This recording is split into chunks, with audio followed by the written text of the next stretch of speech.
Here we are again. I'm getting behind. I bought a $1,000 van to haul computer stuff in, so I've been working on it. Perhaps I should make a video about it.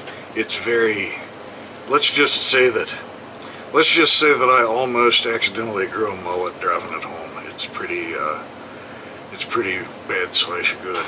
Anyway, this is an H77, or in this case Z77. The Zenith was the factory version of the Heathkit computer stuff.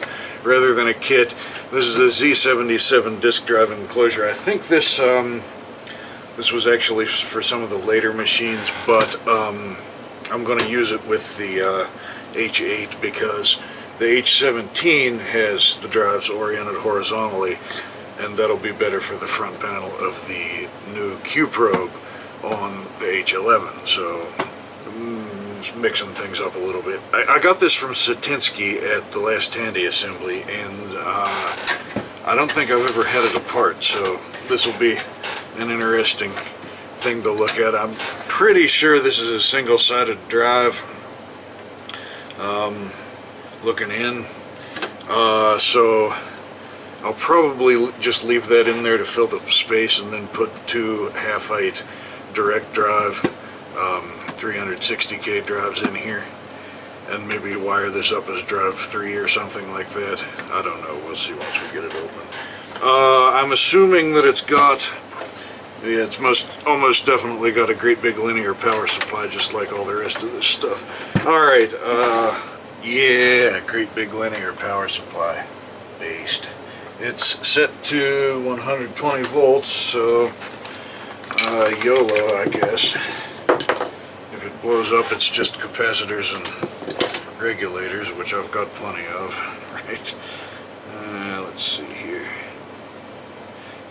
It's just the 12 volt first. I bet it may generate 5 volts from the 12 volt supply. I guess I better turn my meter on, huh? That would probably help. Yeah, look at there, we got 12 volts. We got 5 volts. Oh, we only got one ground on there. That's interesting, although I guess we only need one. Good enough. 5 volts. 12 volts, or close enough to 12 volts. Alright, I declare this working. Well, as you can see, maybe, I don't know, of course the mounting holes don't line up on the newer disk drives, so I'm gonna have to drill holes in the thing anyway. I'm gonna just keep this great big single-sided drive in here and just not hook it up, just to fill the space, because it's like authentic and shit, right?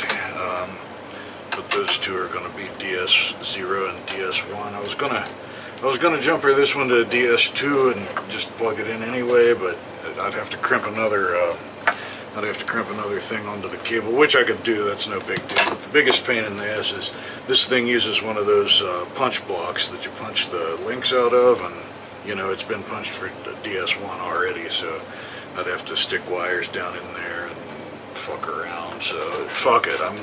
I'm probably not even going to use more than one disk drive at a time. So 2 is plenty. So we'll just do that. Problem is, the sun hasn't come up yet, so I gotta wait a little bit until I can go outside and mark and drill and all that shit. So this is going to be a pretty wide exhibit. It doesn't look all that wide on the camera, but by God, just the H8's going to pretty much take up my table. I think maybe I'll just take the H8 and maybe the H138 and leave the H11 until next year. Besides, it is now the 4th, which means I have 9 days to get ready for this thing. So yeah, scale back H8, maybe H38.